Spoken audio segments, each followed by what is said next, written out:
आज से 100 साल पहले ट्विटर नहीं था कि जहां अपना आउटरीच निकालकर लोग अपने आप को क्रांतिकारी साबित कर सकते। आज से 100 साल पहले यूट्यूब नहीं था कि दूसरे देश में बैठकर अपने देश के सिस्टम से लड़ाई की जा सके।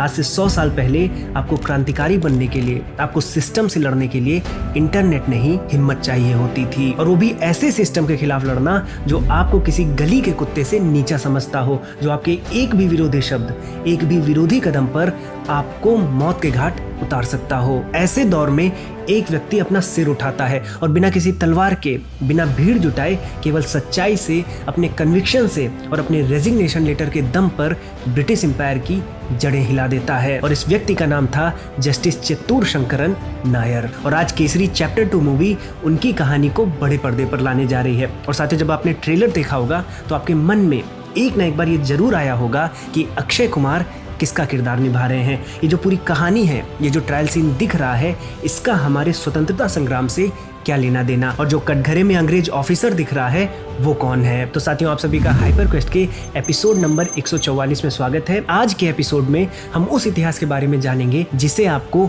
आपके स्कूल में नहीं पढ़ाया गया। तो साथियों, आप सभी हाइपर क्वेस्ट को सब्सक्राइब कर ले, बेल आइकन को प्रेस करके नोटिफिकेशन ऑन कर ले, जिससे हमारी वीडियो आपको सबसे पहले मिले। अब बिना किसी विलंब के आज की वीडियो को प्रारंभ करते हैं।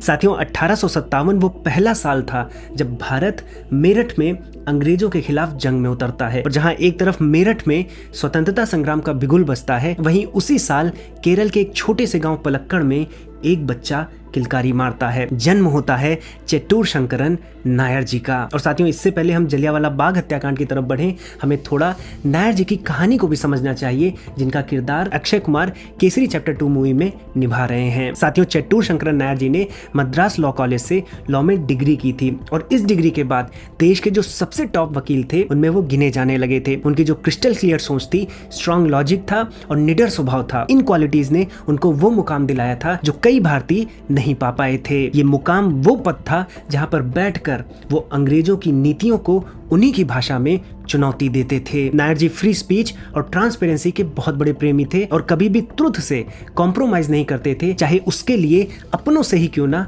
रिश्ते बिगड़ जाएं। वो हमेशा सच के लिए लड़ते थे, चाहे विरोध में ब्रिटिशर्स हो या फिर इंडियन से क्यों ना हो। आइए कुछ इंसिडेंट्स देखते हैं। साथियों, एक बार कॉलेज में उन्हें अमेरिकन इंडिपेंडेंस पर ऐसे लिखने को कहा गया, और वो ऐसे में लिखते हैं कि इंग्लैंड को सुधरना होगा, अगर इंग्लैंड नहीं सुधरा तो भारत में बॉम्बे अगला बोस्टन हार्बर होगा। साथियों, शायद आपको ना पता हो कि Boston Harbor American independence movement में एक प्रमुख स्थल रहा है। बोस्टन हार्बर में ही अमेरिकन्स ने ब्रिटिशर्स को सबक सिखाने के लिए उनके मर्चेंट शिप को हाईजैक कर लिया था और सारे सामान को समुद्र में फेंक दिया था, जिससे ब्रिटिश एम्पायर को बहुत नुकसान हुआ था। और यहाँ नायर जी यही कह रहे थे कि अगर इंग्लैंड भारत में ऐसे ही करता रहा तो बॉम्बे में ब्रिटिश शिप्स के साथ यही किया जाएगा। और इसी तरह से जब शंकरन नायर जी मद्रास हाईकोर्ट पहुंचे एक वकील के रूप में, तो वहां पर उनको पता चला कि जो भारतीय वकील हैं वो अंग्रेजी बैरिस्टर्स का जो बिहेवियर है उससे नाखुश हैं, और इसीलिए एक नियम बना के रखे हैं कि कोई भी भारतीय वकील अंग्रेजी बैरिस्टर को या अंग्रेजी वकील को अपना सीनियर नहीं मानेगा। ये बात नायर जी को इतनी पसंद नहीं आई और वो भारतीय वकीलों के खिलाफ जाकर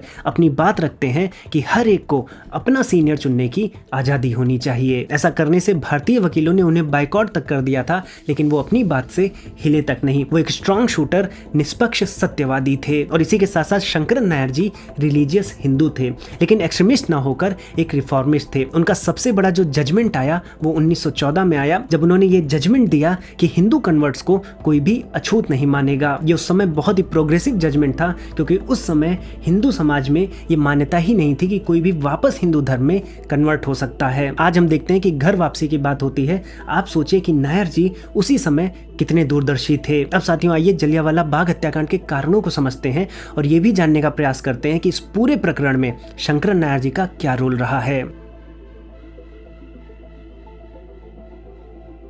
तो साथियों कहानी शुरू होती है वर्ल्ड वॉर 1 से। वर्ल्ड वॉर 1 के दौरान भारतीय सेना ब्रिटिश आर्मी के साथ कंधे से कंधा मिलाकर ब्रिटिश एम्पायर के लिए लड़ती है। तो जब वॉर खत्म होता है तो गवर्नेंस में ब्रिटिशर्स के साथ साथ भारतीयों की भी भागीदारी हो, इस बात को लेकर भारतीय अंग्रेजों से डिमांड करने लगते हैं और इस डिमांड को अंग्रेज इग्नोर नहीं कर सकते थे। इस डिमांड को मीट करने के लिए 1918 में एक मॉन्टेग्यू चेम्सफोर्ड रिफॉर्म को आउटलाइन किया जाता है, जिसे 1919 में गवर्नमेंट ऑफ इंडिया एक्ट के रूप में पारित किया जाता है। अब साथियों ये रिफॉर्म तो आया था भारतीयों को गवर्नेंस में हिस्सेदारी देने के लिए, लेकिन इस रिफॉर्म में ब्रिटिशर्स ने क्या चालाकी की है इसके बारे में शंकरन नायर जी 1908 से ही आगाह कर रहे थे। ब्रिटिशर्स ने भारतीयों को गवर्नेंस में भागीदारी के नाम पर लॉलीपॉप पकड़ाया था। भारतीयों को ऐसे डिपार्टमेंट दिए गए थे जहां से आप पावर को उतना एक्सरसाइज नहीं कर सकते थे, जैसे सैनिटाइजेशन डिपार्टमेंट हो गया, एजुकेशन हो गया। वहीं अंग्रेज जो थे ब्रिटिशर्स, वो उन सभी डिपार्टमेंट्स पर कब्जा किए हुए थे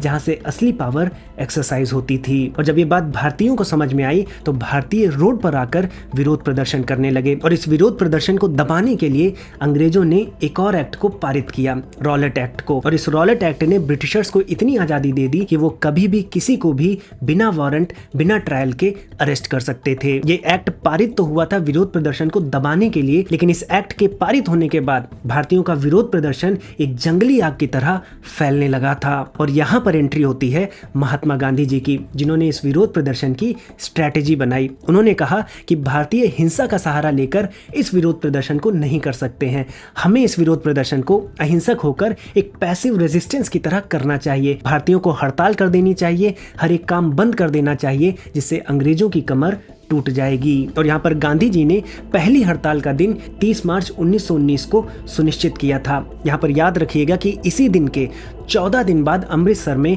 13 अप्रैल 1919 को जलियांवाला बाग हत्याकांड हुआ था। तो 30 मार्च 1919 को गांधी जी के ऐलान पर पंजाब के बहुत ढेर सारे हिस्सों में, अमृतसर में, मुल्तान में हड़ताल की गई और उस समय पंजाब का lieutenant governor general Michael O'Dwyer था। जनरल ओडायर अपनी किताब इंडिया एज ए यूनिट में लिखता है कि जब ये हड़ताल अमृतसर और मुल्तान में हुई तो इतनी इफेक्टिव नहीं थी, क्योंकि वहां के लोगों को डेट को लेकर कंफ्यूजन थी, लेकिन ये हड़ताल दिल्ली में बहुत बड़े स्तर पर हुई थी। ओडायर यहाँ पर क्लेम करता है कि दिल्ली में भी ये हड़ताल थोपी गई थी। वहां के जो छोटे व्यापारी थे, दुकानदार थे, वेंडर्स थे, वो हड़ताल नहीं करना चाहते थे, लेकिन गांधी जी के ऐलान पर बहुत ढेर सारे जो क्रांतिकारी थे, वो गांधी जी का आदेश माना जाए इसलिए बहुत सी जगहों पर जाकर दुकानदारों को प्रताड़ित करते थे और उनकी दुकानें बंद करवाते थे। और स्पेशली रेलवे स्टेशन पर, जहां पर बहुत ढेर सारी इकोनॉमिक एक्टिविटी होती थी, वहां पर वेंडर्स को मजबूर किया जाता था कि वो दुकानें बंद कर दें, और अगर वो दुकानें बंद करने से मना करते थे तो वहां पर ये उपद्रवी असॉल्ट करते थे। ऐसा ओडायर अपनी किताब में लिखता है और ये भी बताता है कि इसी वजह से पुलिस जगह जगह उपद्रवियों को संभालने के लिए जाती है, और जब ये उपद्रवी पुलिस पर हमला करते हैं तो मजिस्ट्रेट पुलिस को गोली चलाने के लिए स्वतंत्र कर देती है। और इसी गोलीबारी में बहुत ढेर सारे भारतीय क्रांतिकारी मौत के घाट उतार दिए जाते हैं। ओडायर आगे लिखता है कि गांधी जी ने इतना वायलेंस देखने के बाद भी 6 अप्रैल 1919 को एक और हड़ताल करने का आदेश दे दिया। और इस बार दिल्ली ही नहीं बल्कि पंजाब के बहुत ढेर सारे इलाकों में, चाहे अमृतसर हो, मुल्तान हो, लाहौर हो, लोगों को भड़काने के लिए मरो और मारो के पोस्टर्स बंटने लगे।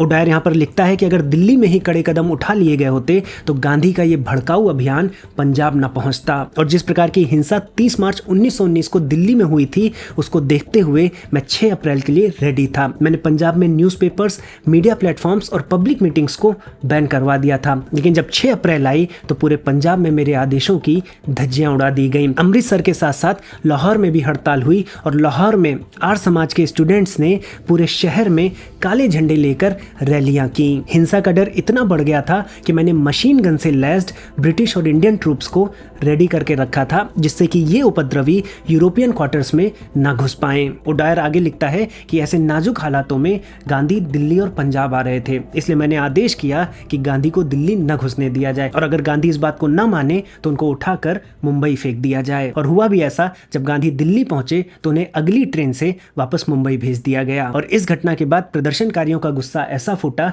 कि 9 और 10 अप्रैल को अमृतसर में जितनी भी अंग्रेजों की प्रॉपर्टी थी, चाहे वो चर्च हो या मिशन स्कूल्स हो, ओडायर के अनुसार इन सभी जगहों पर आग लगा दी गई थी। बहुत ढेर सारे ब्रिटिश ऑफिसर्स का मर्डर किया गया था। ओडायर लिखता है कि कुछ ही घंटों में अमृतसर के उपद्रवियों ने बता दिया था कि गांधी की अहिंसा क्या है। ओडायर बताता है है कि 12 अप्रैल की शाम को ऐसे बदतर हालातों के बारे में वो गवर्नमेंट ऑफ इंडिया को बताता है और गवर्नमेंट ऑफ इंडिया ये इंस्ट्रक्शन देती है कि हालातों पर काबू पाने के लिए अगर पुलिस और ट्रूप्स को गोली भी चलानी पड़े तो चलाई जाए। ओडायर लिखता है कि मैं इन ऑर्डर्स को अपनी डायरी में नोट कर लेता हूं, लेकिन मेरे मन में खून खराबा करने का बिल्कुल भी इंटेंशन नहीं था। लेकिन नायर के खिलाफ मेरे केस में इसी डायरी को सबूत की तरह दिखाया जाता है कि मैंने जनरल डायर को आदेश दिया था जलियांवाला में प्रेयर करने के लिए इकट्ठा हुए मासूम लोगों को मारने के लिए, जबकि मुझे पता भी नहीं था कि वहां पर जनरल डायर मौजूद था। अब साथियों यहाँ पर कंफ्यूज मत होइएगा, अभी तक हम ओ डायर की बात कर रहे हैं। ये लेफ्टिनेंट गवर्नर था पंजाब का और जो जलियांवाला बाग साइट पर था वो कर्नल रेजिनाल्ड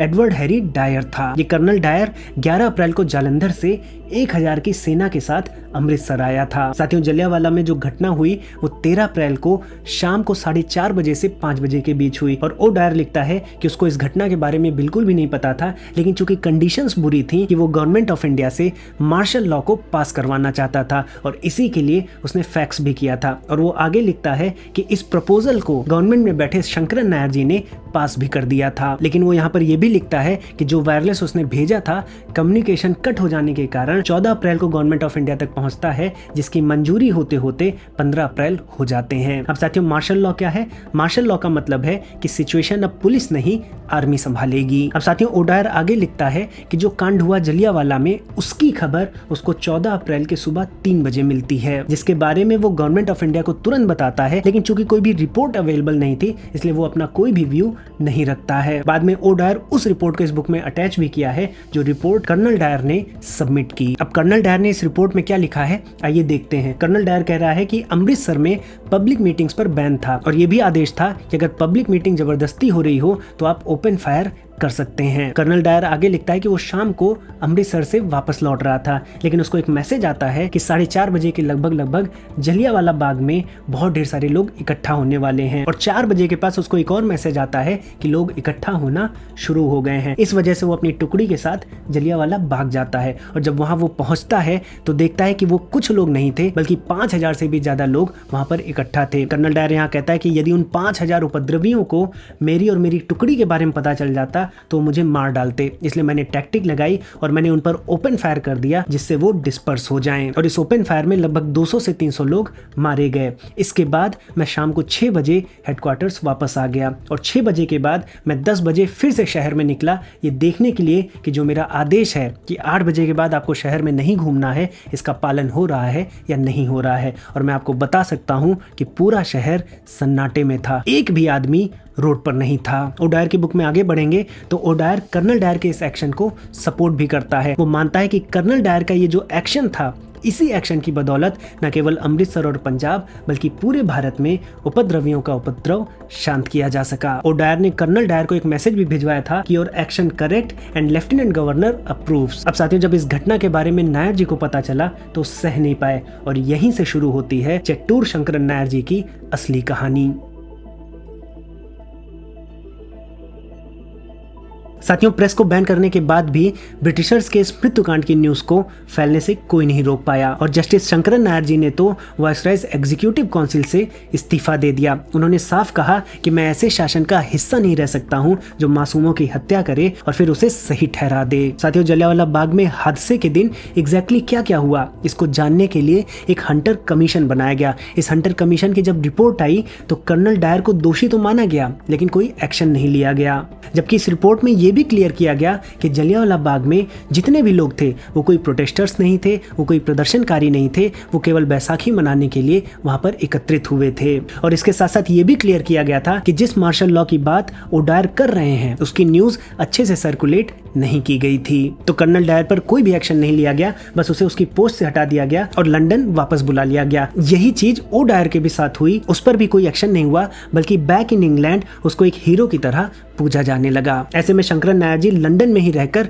1921 तक ओ डायर पर कार्रवाई हो इसकी पूरी कोशिश करते हैं, लेकिन जब फेल हो जाते हैं तो वो भारत लौट आते हैं। और उसी समय खिलाफत आंदोलन को लेकर गांधी जी और ब्रिटिशर्स के बीच में एक मीटिंग हो रही थी। इसी मीटिंग में शंकरन नायर जी को भी इन्वाइट किया गया था और इस मीटिंग को अटेंड करने के बाद शंकरन नायर जी को गांधी जी की नीतियां बिल्कुल भी नहीं पसंद आई और नायर जी ने अपने व्यूज को होल्ड बैक नहीं किया और 1922 में एक पुस्तक लिखी, गांधी एंड एनार्की, और इसी पुस्तक में उन्होंने गांधी जी की नीतियों की आलोचना की। उन्होंने कहा कि गांधी जी के अहिंसावादी मूवमेंट से ब्रिटिश एम्पायर को कोई फर्क नहीं पड़ता, बल्कि इस तरह के मूवमेंट केवल ब्लड शेड और कायोस को ही जन्म देते हैं। अपनी इसी बुक गांधी एंड एनार्की में वो ब्रिटिश सरकार की भी आलोचना करते हैं और साथ में जलियांवाला बाग हत्याकांड पर बात करते हुए ओ डायर की जिम्मेदारी को भी उजागर करते हैं। उनकी इस बुक से ओ डायर बुरी तरह से बौखला जाता है और एक मानहानि का केस डाल देता है, जिसमें वो डिमांड करता है कि शंकरन नायर जी एक अपॉलॉजी दें और उसके साथ साथ 1000 पाउंड, जो आज के हिसाब से